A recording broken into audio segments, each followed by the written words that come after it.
Bismillahirrahmanirrahim. Assalamualaikum warahmatullahi wabarakatuh.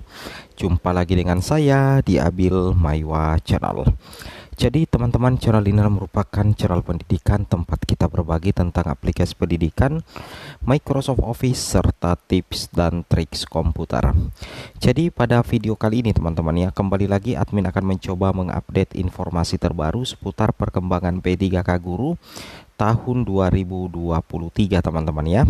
Yang mana yang akan kami sajikan di sini adalah kasus salah satu pertanyaan dari subscriber lagi ya, yang mempertanyakan bahwa dia adalah guru BK di daerahnya. Dia mengatakan anggaplah tidak ada P1 dan P2.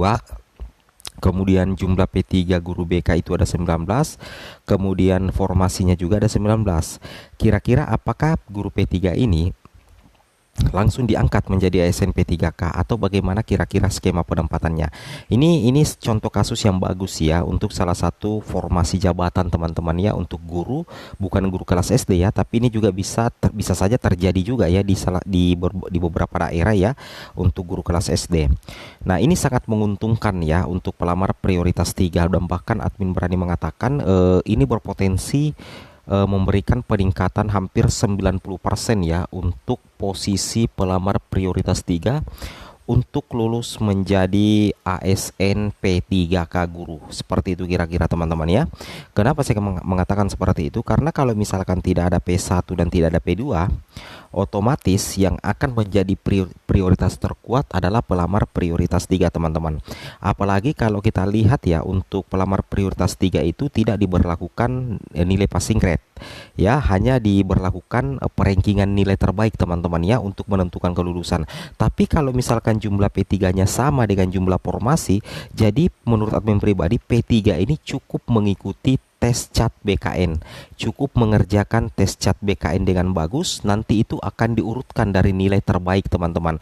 Misalkan kalau 19 jumlah P3-nya di guru BK, formasinya juga 19, otomatis P3 ini kalau sepanjang dia linear itu akan mengisi formasi yang ke-19 ini teman-teman, karena jumlahnya itu sama antara jumlah P3 dengan jumlah formasi yang ada. Apalagi dikatakan bahwa anggaplah tidak ada P1 dan tidak ada P2, kemudian nilai plus P3 itu yang tidak terlalu memberatkan di seleksi CAT BKN nanti, itu karena tidak ada nilai passing grade yang wajib dicapai, tidak ada nilai ambang batas yang wajib dicapai teman-teman ya. Itu yang harus teman-teman pahami. Kita coba ke skemanya di sini teman-teman ya.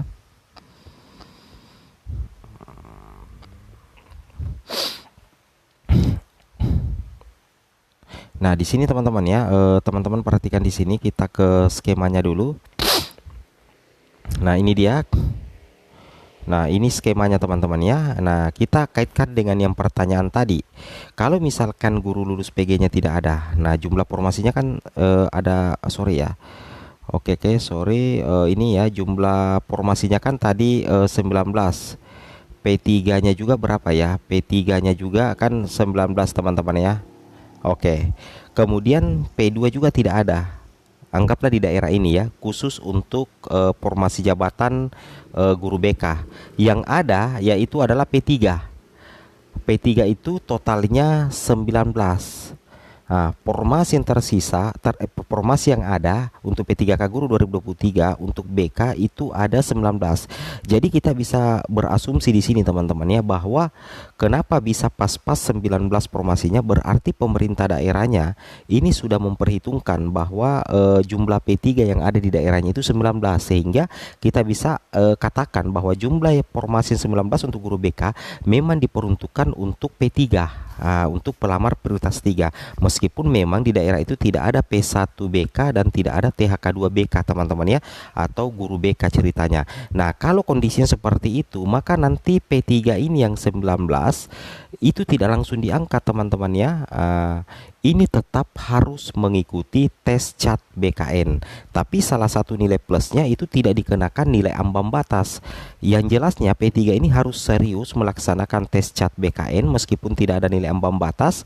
Kemudian sesudah itu nanti akan diurutkan berdasarkan nilai tertinggi, diurutkan dari 1 sampai 19, kemudian dihitung berapa jumlah formasinya. Kalau formasinya sama atau berimbang, maka otomatis kemungkinan besar 90% ini P3 ini bakal bakal terakomodir semua menjadi ASN P3K guru teman-teman ya.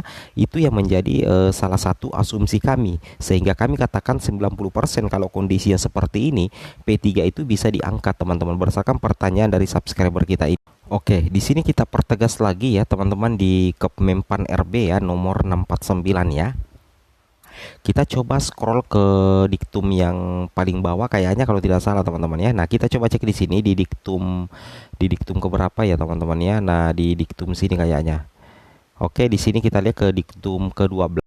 Di sini dikatakan pelamar lowongan kebutuhan P3K jabatan fungsional guru tahun anggaran 2023 didahulukan secara berurutan teman-teman ya. Bagi yang pertama itu adalah pelamar prioritas, kemudian XTHK 2 ya, kemudian guru non ASN sekolah negeri. Ini kan P3 Bapak Ibu. Nah, P3 ini P3, kemudian formasinya kan BK, ini kan tidak ada, ini juga tidak ada di guru BK misalkan ya.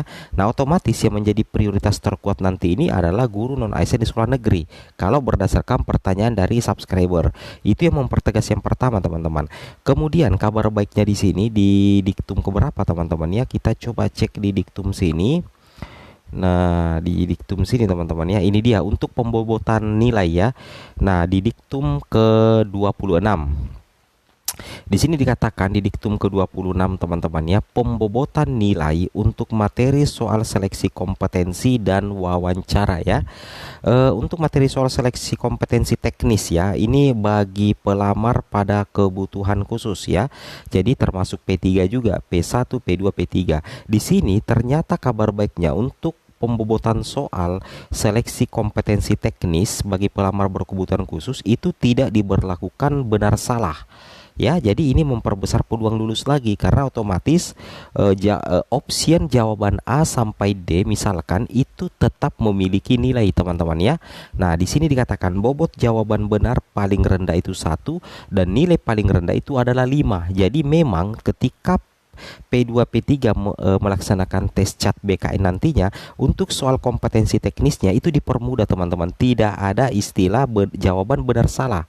Yang ada itu adalah opsi jawaban yang mendapatkan nilai bobot paling tinggi, nilai bobot tinggi, nilai sedang, cukup atau kurang.